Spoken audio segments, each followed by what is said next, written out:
Bonjour tout le monde. Hello and welcome everyone. Thanks for being here with us this afternoon virtually.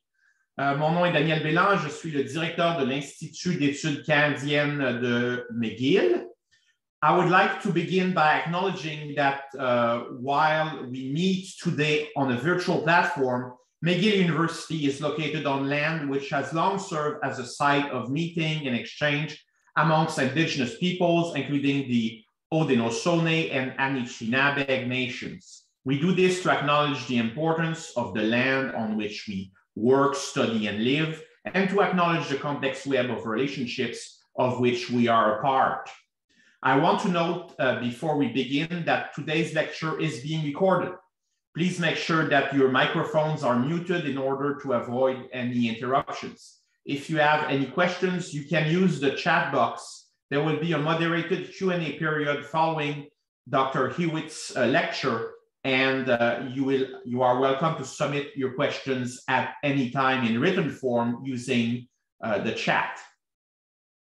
The Institute for the Study of Canada, en français, l'Institut d'études canadiennes de McGill, is the Center for Canadian, Quebec, and Indigenous Studies programs at McGill University. MISC, as it's known, is supporting a multidisciplinary approach to the study of Canada by bringing together students, researchers, and practitioners to discuss important issues about the country's past, present, and future. In addition to our actual events, online events, we host panels and really we discuss a wide range of topics. We have, of course, undergraduate programs that we run, and we also support research through our MISC Research Fellows. We currently have 8 research fellows at MISC. It is my pleasure today to welcome you to the annual Eakin Lecture. This is actually the fall lecture. I would like to take a minute to thank the Eakin family whose support enriches the study of Canada at McGill and makes possible these lectures. The Eakin Visiting Fellowship in Canadian Studies was established by the Eakin family in memory of William R. Eakin. The fellowships are awarded each term to active scholars whose research or teaching advances Canadian studies. MISC is very grateful to the Eakin family for the opportunity afforded by these fellowships. This fall, our Eakin fellow, our visiting Eakin fellow at MISC is Dr. Steve Hewitt. Dr. Hewitt is Associate Professor in North American History at the University of Birmingham.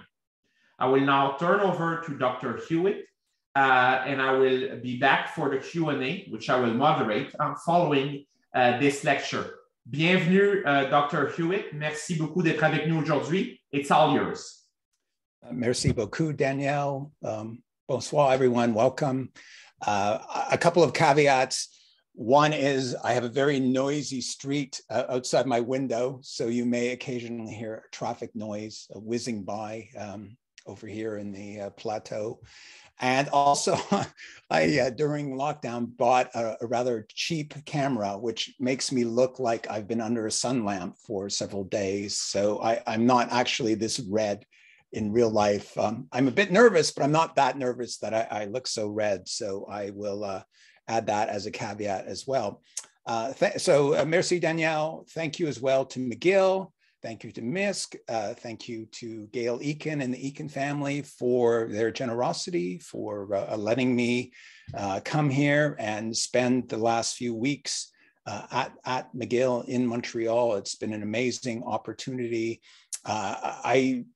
In a non-pandemic world, I would have had my study leave a year ago, and I hadn't actually applied to do this. And so my study leave was postponed because everyone had to teach at my university. And with the delay, I decided to apply and thought with the pandemic, I wouldn't end up here, but it has worked out really well. And it's been, as I said, a wonderful opportunity. I also want to acknowledge the amazing students I've dealt with and taught and learned from as well. It's been nearly 20 years since I taught in Canada. In fact, I told them on the first day that I was extremely nervous, and they asked why. And I said, it's nearly 20 years since I've taught in Canada. And I've missed that sort of North American enthusiasm in the classroom. We just don't quite get that in a British classroom. So it's been great as well. Finally, I'd like to make a sort of personal note as well and pay tribute to someone. For me, Montreal has always been associated with my good friend, Jarrett Rudy, a member of the history department at McGill, who sadly passed away last year. I miss him dearly. And it's been a wonderful opportunity to see Cynthia and spend some time with her. And but yeah, Montreal is just not the same without him. And yeah, so I just want to say I miss him dearly. So what I'm going to do today is give a talk. The first bit is going to be a bit I'm going to read from that is in part the introduction to the book I'm working on. And then I'm going to put up slides, and then in the second bit or most of it, I'm going to just speak to the slides.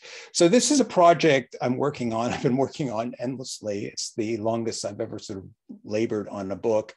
It's a history of terrorism and counterterrorism in Canada. I think I signed the contract for it in 2014. I'm going to blame the pandemic for it being delayed. It was already sort of delayed. I at times worry I've bitten off more than I can actually chew, but I'm pursuing it, and I'm hoping eventually it will come out. So I've written bits of it over the years. And so today is an element of that, but it's also a bit of a separate project. So I'm going to share my screen now, if that will work properly, and put up my PowerPoint. And hopefully you will see it in a second. And hopefully you can all see that right now. I'll explain the quote in the title in a little while. So I'm going to read now for the introduction from, which is also it's a version of the introduction to my book.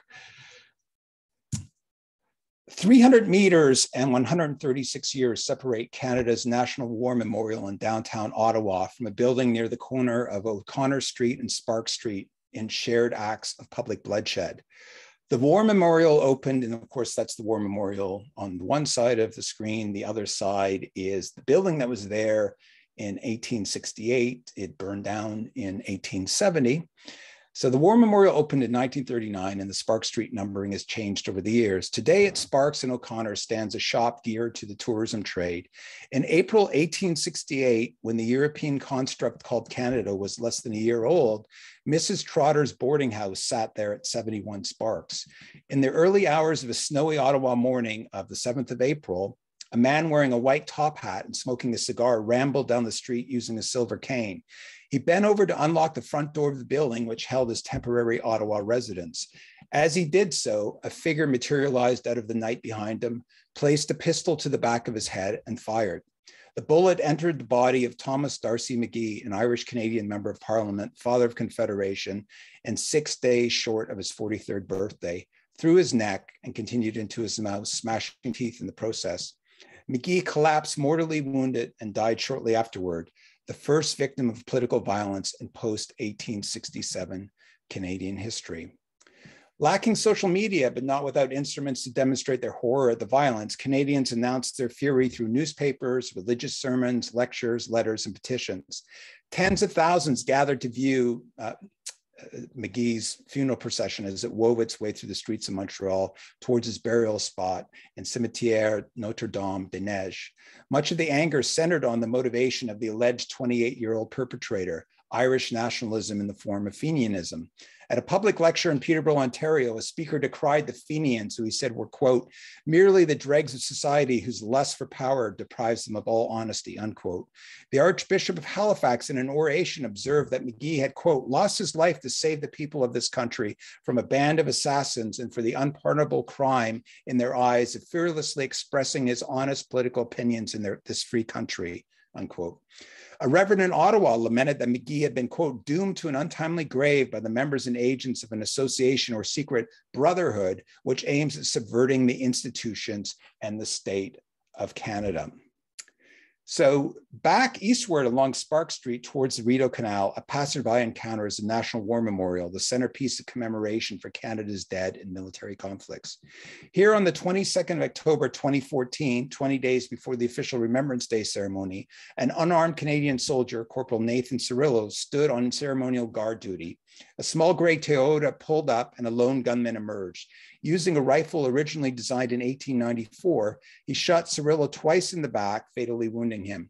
Pausing to shout, "For Iraq," he continued to nearby Parliament Hill, where 31 bullets would end both his attack and his life.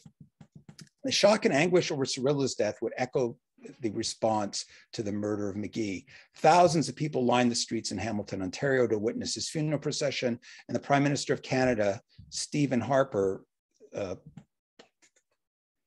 addressed the mourners and told them that Cirillo had been defending a Canada, quote, built on the noblest ideals, freedom, democracy, human rights, and the rule of law. Prayers were said for Cirillo and his family throughout Canada, including at his old high school. The wider response in the media was mournful, shocked, and subdued. And one of the things that I remember about it in 2014 is the sense that Canada had, quote unquote, lost its innocence, which I found somewhat problematic given the Air India bombing that had killed nearly 300 Canadians less than 30 years earlier. So there was this sense of shock and a lack of historical memory, which is one of the things that motivated me to venture to do this book. So there was the invective that sprung up from McGee's death, although anger over his religious affiliation of the killer appeared in some writing. On the Canada Free Press website, Arthur Weinreb lamented an unwillingness to link the violence to the religion of the killer. Quote, is the crowd that denies terrorism exists that say these incidents in Quebec and Ottawa, there had been an attack 2 days earlier in Quebec, and Ottawa had absolutely nothing to do with Islam, and who say the shooters did what they did because they were disadvantaged, had mental health problems, or were just criminals, unquote. Commentator Ezra Levant, in a Sun Media opinion piece and online post, called upon politicians to, quote, stop being mealy-mouthed about the terrorist war against us and stop pretending it will go away if we close our eyes. He went on to encourage police to, quote, target Canada's hate mosques and lay criminal charges against extremist imams who encourage Muslims to become jihadists. A radical mosque should be treated no differently than a Hells Angels clubhouse, a place where crimes are planned, unquote. So the Fenians were blamed for the 1868 attack and Muslims by some for the 2014 attack. But in both cases, the murderers had not been part of some sophisticated terrorist plot that appears in Hollywood movies or which carried out the 9/11 attacks. No one else was charged or convicted in either attack. McGee's killer, who would be executed for the crime, was Patrick Whelan, a 28-year-old born in Ireland, described by an acquaintance as having, quote, a violent temper and strong impulse, unquote. Whelan had worked at several jobs, including serving in the British Army, and then moved around across his life. Cirillo's murderer was 33-year-old Michael Zihaf-Bibeau, born here in Montreal. Zihaf-Bibeau struggled in life through numerous jobs, mental health issues, criminality, drug addiction, and homelessness. 136 years apart in their acts of violence, but both fit a pattern that I'm going to discuss today. That involves acts of political violence carried out almost exclusively by men, and this is one of my key takeaway points from today, who frequently, mixing the personal and the political, act on their own in what has been labeled as lone actor terrorism. Since the early 1980s, all deaths from terrorism that have occurred in Canada have been caused by lone actor terrorism. Nor, of course, is this trend just evident in Canada. It is a transnational phenomenon. Just in the last few weeks, a British MP was killed in an apparent lone actor terrorist attack. So it's a transnational phenomenon with a long history and worryingly a growing present and future. So that's my sort of written introduction. just going to speak to the slides to just give you a little background on the topic, some of which I've already touched upon. So when it comes to the writing about terrorism, and again, this is one of the things that's motivated this project, that if you look at the scholarship, and I don't want to knock any academic disciplines, but it's basically dominated by political scientists. And at times, I think can be problematic. Critics have accused some terrorism scholarship of being ahistorical, acontextual, too prescriptive, too event-driven, and lacking that kind of wider context that historians can often give. So it's one of the gaps that I'm hoping to fill with this work by basically, not just giving a snapshot, but by giving a much longer portrait of a history of violence and responses to violence in Canada. It's equally problematic when it comes to lone actor terrorism. It's what I call a dual definition problem. And first of all, there's, as you probably know, there's no set definition of what terrorism is. Some scholars have counted well over 100 different definitions. So it makes it problematic to deal with a topic where no one can actually agree what it's about. And that actually applies to lone actor terrorism as well. There is no set definition of lone actor terrorism, and you can have scholars who vary wildly in what they actually mean by it. I'll give you my definition in a moment. There's also increasing controversy over the concept itself. It's been attacked by both people on the left when it comes to white supremacists, lone actor terrorism, and people on the right, including just recently in the UK with the killing of the MP, who focus on faith claim Islamist violence, who argue that there is no such thing as lone actor or lone wolf terrorism, that it's just not a real thing. I disagree, and I think there's a misunderstanding of what actually it is, which I'll explain a little more in a moment. But the point that they make, which I think, again, is a misreading, is by saying it's lone actor terrorism, it doesn't mean that there isn't an exterior motivation to the violence. People are motivated not in a vacuum, but they're motivated by the wider society, by wider intellectual currents. Lone actor terrorism simply means they're not part of an organized group and they're not acting with others in the attack. It doesn't mean they haven't been motivated by things they've seen online or things they've read or any of that. And so I think there's basically a straw person that's been created by some of the criticism in the media. And so that leads to my two intertwined projects, which I've already mentioned, which is the book. This today will be a chapter, but I'm also interested in a sort of comparative history of lone actor terrorism in the US, the UK, and Canada. And that's something I'm kind of pursuing on the side to a certain extent while I prioritize this book. So here's my definition of terrorism, which is kind of a bog standard definition. It hits upon, I think, the main elements. To me, terrorism is about motivation, and it's about an ideological and political motivation. This could include a religious motivation, it could include a racist motivation, it could include misogyny, and it's about the violence or the threat of violence by non-state actors. And I fully accept that that is problematic. And I think there isn't enough attention paid to state violence and state terrorism. But that, in what I'm talking about today, is violence by non-state actors. When it comes to lone actor terrorism, I like the definition of the sociologist Ramon Spage in his book, Understanding Lone Wolf Terrorism. By the way, the term lone wolf is not one I use. I think that is problematic, and there's some suggestion that that sort of romanticizes the violence and may actually be counterproductive. And I know the police, security agencies have encouraged the media not to use the term lone wolf. But according to Spage, lone actor terrorism involves operating individually. They do not belong to an organized terrorist group or network, and their modi operandi are conceived and directed by the individual without any direct outside command or hierarchy. It doesn't mean they're not motivated by these wider ideas, currents, things such as that. Now, there's a long history to lone actor terrorism, at least back to the 19th century. One of the first places I've come across where someone has sort of encouraged lone actor terrorism is this yellow covered book you can see on your screen.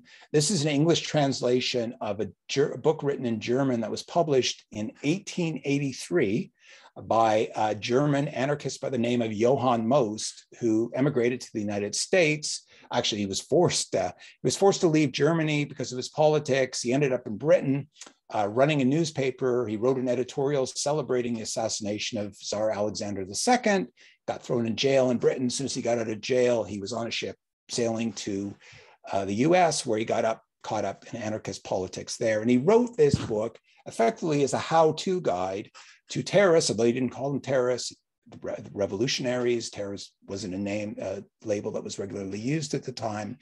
And you can tell by the cover, it's got recipes about bombs and things such as that. But there's also a really interesting point where he encourages the reader that if they have an idea for an attack, to go and do it. Don't share it with anyone else unless you need others to help you in your plot. Simply go and do it. And I see that as a kind of exhortation towards lone actor terrorism. So, by the way, I teach a history of terrorism at the University of Birmingham. And the only book my university library would not get for the class was this book, written in 1883, because it's still deemed too dangerous, nearly 150 years later. Now, what you see in the late 19th century are a series of lone actor terrorist attacks by anarchists, frequently targeting world leaders. And arguably the most famous lone actor terrorist attack in history takes place in Buffalo, New York in September 1901, so 120 years ago this year, when a lone actor anarchist by the name of Leon Chiragos shot and killed President William McKinley at I think it was the World's Fair in Buffalo. And Chiragos was not a member of an anarchist group. He was not part of a plot. He was inspired by anarchist ideals. He attended a talk by Emma Goldman, for instance, but he acted on his own, as did many of the anarchists involved in violence at this time. So that brings me on to my work in looking at lone actor terrorism in Canada. What you see now on your screen are 19 examples, potential examples. And again, I put potential on this, and I don't make any claim that this is a definitive history, because obviously if there's no set definition, it's rather problematic to make any claims of something being definitive. So these are 19 potential cases that I've identified between 1868 and 2018. In the case of all 19, except the two where there are asterisks in 1918 and 1965, the perpetrator, the image that appears is that of the perpetrator. The 1918 is the image of the victim, and the 1965, which I'll talk a little more detail about, is of the newspaper headline about the attack. There's a few of note that apply, obviously, to Quebec. The Denis Lortie attack in 1984 on the Quebec National Assembly, the horrendous attack by Marc Lépine in 1989 at L'École Polytechnique that involved him killing 14 female engineering students. But there's also an interesting division, in a sense, between the first three attacks. The first three attacks, so that's Patrick Whelan in 1868.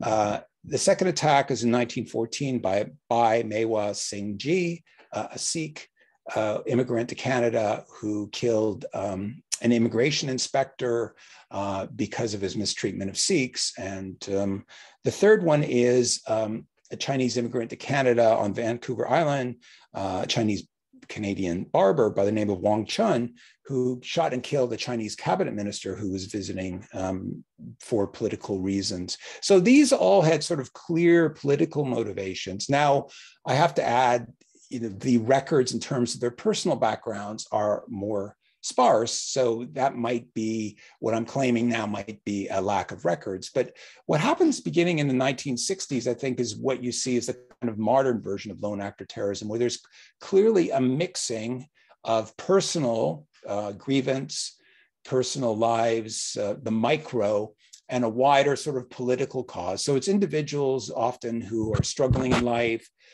lost their jobs, broken relationships, problems with alcohol, drugs, mental health issues, sexual dysfunction. All of these things apply to many of them. And they combine those sort of micro personal issues with the wider, broader political macro issues. And I think that's the difference, by the way, between, say, this phenomenon in the US of mass shootings, where it's just the personal, not tied into the political, that makes this terrorism versus just some horrendous mass murder. And so beginning in the mid 60s, you begin to see this kind of mixture of lives. And so I'm going to focus on the 65 one as we move forward here. So 1965, it involved an attack at the Edmonton Industrial Airport, later the Edmonton City Airport in downtown Edmonton, where the attacker blew up 3 US warplanes that were sitting on the ground, and because the attacker was opposed to the US war in Vietnam. And the attacker also shot and killed at short range a security guard who was there guarding the airport. Now that attacker was a man by the name of Harry Hewitt. And this is the kind of thing, I've done this lengthy 70-page paper. This was a research paper in part that I had a separate grant for. And each of the 19 attackers, there's a breakdown looking at their background. So this is someone who was born in Germany, was in the Hitler Youth, came to Canada, had a farm, had a wife, 4 children. The marriage broke up in the early 60s. The wife moved back to West Germany with the 4 children. The farm was lost. Hubach actually traveled to Asia, apparently in an effort to join the North Vietnam Army to fight against the United States. He got as far as Japan. Japan sent him back, deported him back to Canada. And it's in 1965 that he carries out this attack. He goes to trial. His defense lawyers claim that it's caused by mental health issues. It's something the jury doesn't accept. He's convicted. He's sentenced to death. The judge, and this is where the title of the talk comes from, the judge describes what he did as, quote, a one-man war, unquote. Now, eventually his sentence is commuted because of the mental health considerations, and he's released. But again, it's this kind of blending of sort of personal dysfunction, the micro, and this wider tying it to some kind of political cause that I think is a very common factor with lone actor terrorists, in Canada, in the US, the UK, and elsewhere. So here are the selected characteristics of the 19 in looking at them. The average age is perhaps older than you might expect. The average age is 33, and this seems to be consistent. I've done a similar study in the UK looking at about 22 lone actor terrorists from the late 19th to the early 21st century. And the average age is about 32. I know another longer, bigger study done by some other academics where they've looked at over 100. Again, the average age is in the early 30s. So it's not necessarily, and again, that's an average. So you've got people on both sides. And in a second, I'll show you the kind of a chart giving you an idea of the ages over time. The method predominantly tends to be the use of firearms. And you can see some of the bombs, knives, vehicles also involve sometimes multiple weapons used. Now, one of the interesting things I came across in looking at the UK is in the UK, the leading item used by the attackers is not guns, it's knives, and guns are way down the list. And I can't help but think this reflects much tougher gun laws in the UK, and also not having the United States on your border where firearms are able to be smuggled across the border. But I thought that was an interesting difference between those two countries. When it comes to the attacks, there have been 52 non-attacker deaths and 78 non-attacker injuries, and about a third of the attackers died during the attacks. And again, perhaps worryingly, the numbers have increased. Over half the attacks across my 19 have occurred in less than the last 10 years. So here's a chart put together by a research assistant for me, graphing the date of the attacks and the age of the attacker, and that the black line across is the average age of the attackers. And again, you can see the variance. One of the attackers was over 60. I don't believe any of the attackers have been below the age of 20. But you can also see the heavy prevalence of attacks happening in recent times. And I think there's various reasons for that. I have talked about it elsewhere, growing alienation, growing isolation. Also, I think counterterrorism efforts have made it much more difficult to have organized plots. So you have people operating effectively on their own at times. So I think there's multiple causes involved as to why that you see this increasing number. But I think, again, one of the worrying things going forward, and there's already been stories in recent days in the UK, is obviously during the pandemic, with the isolation that many people have had, that many people have been online with too much time on their hands, and that we might be about to encounter more of these attacks as a result. So the key findings when it comes to motivation, the most frequent attacks have been what one would call Islamist, faith-claimed attacks, but these equate to low casualties. And I should add, in general, and I think this is one of the things to be thankful for, is these attackers generally are not very good at what they're doing. They're amateurs, they're not trained, they don't have access to weaponry, and therefore, thankfully, and there are, of course, notable and horrific exceptions, such as Anders Breivik in Norway, generally the casualties are extremely low. Conversely, it's very difficult to stop these individuals on the part of police and security agencies because, of course, they're not working with anyone else. They're not often leaving any kind of a trail that they can be detected, and they're often using ordinary implements such as a knife or a car, and that makes it extremely difficult to stop them. So it's a bit of a catch-22. They're not very good at it, but they're also very difficult to stop. So Islamist attacks have been 6 attacks, 2 deaths as a result. Again, these are all non-attacker deaths. The far right, 2 attacks and 9 deaths.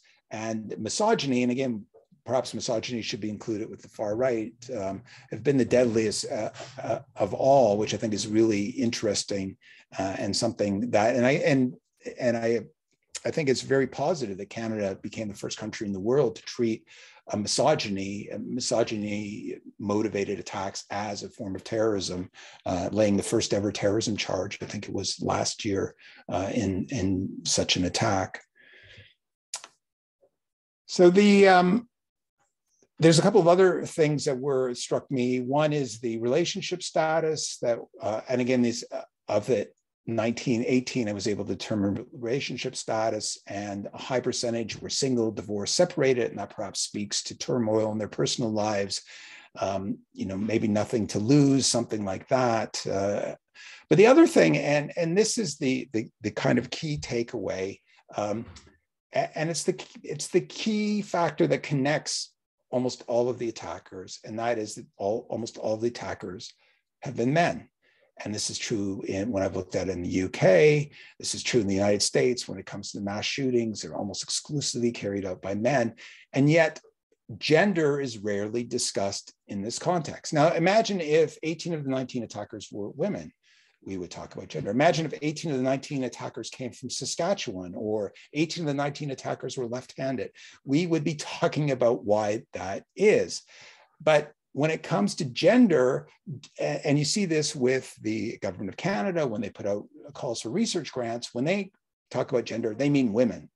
They don't mean men. They don't mean talking about masculinities, anything like that. So the question I put is, not all men are lone actor terrorists, but nearly all lone actor terrorists are men. And why is that? Now, some academics have tried to answer that, and I'm approaching my conclusion now. So Michael Kimmel, sociologist Michael Kimmel, who's done some really interesting work around male violence, he talks about it being a sort of dog bites man phenomenon. That's considered normal. And when something is normal, and even if it's violence by men, it tends to be normalized. We don't comment. So if a woman carries out an attack, that's exceptional, that gets attention. And so he has this quote about, it can be easy to shrug off this remarkably skewed gender difference with a bemused eye-rolling nod towards biology. Boys will be boys, right? Man the hunter avatars, cavemen in caftans or cargo pants, biologically predisposed towards violent, rapacious predation, their eyes glazed over with testosterone-fueled rage, except that only a tiny fraction of young males driven by their endocrine systems or their evolutionary imperative ever remotely consider such extreme as violence. Those 99+%, are they not men? If we do acknowledge something about the prevalence of men as men, we're pretty quick to change the subject. It's psychological trauma, political disenfranchisement, downward economic mobility, gradual irrelevance in a globalizing world, religion.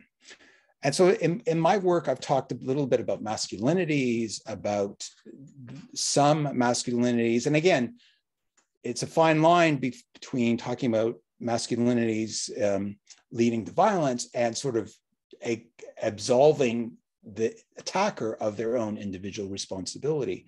But obviously there is, I think, in some, and this is not just a Western thing either, this notion of men that an acceptable response to grievance or slight is through violence. We see this in popular culture. We see it in sport. Think of hockey. Think of fist fights in hockey. Those sorts of, there's this notion that a way to respond is for men to grievance, to slight, is through violence. Kimmel elsewhere, actually in the same book, talks about how men, he's talking about in the US, but I think this applies to Canada, were somehow convinced to externalize their sense of emasculation, turn it into righteous political rage, and lash out at those forces that they came to believe responsible for their emasculation. Their failure was not theirs as individuals. It was something done to them by an indifferent state, by predatory corporations and rapacious bankers, by a host of others who had preyed upon global sympathies to get special bargains. They were not failures.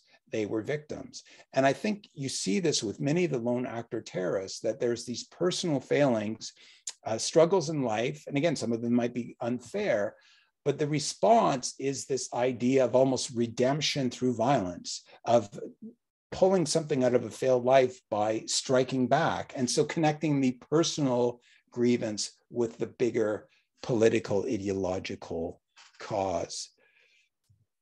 So, final slide. I mean, I think it's an imperative that we have these conversations about masculinities and that politicians talk about it, the media, the state, the public security agencies need to discuss this prevalence of men involved in this type of violence, countering violent extremism programs, need to address gender, especially masculinities. It just seems, in a sense, to be an obvious point. And then finally, and again, I want to make this appeal, the need for a wider awareness of the history of terrorism. Again, moving away from these snapshots, because the danger of a snapshot is that certain, sometimes marginalized, racialized communities become overrepresented in the snapshot, whereas the bigger, wider portrait, if you put the camera pulls back, you see that a whole wide range of groups, individuals, motivations have been involved in violence. And I think that's the something that a history of terrorism can really offer as a way of moving away from that, getting away from this kind of event-driven research and looking at these trends in a much wider way, and in some ways in a more sort of positive way, if that can be said about this topic going forward. And I will end there. Thank you very much.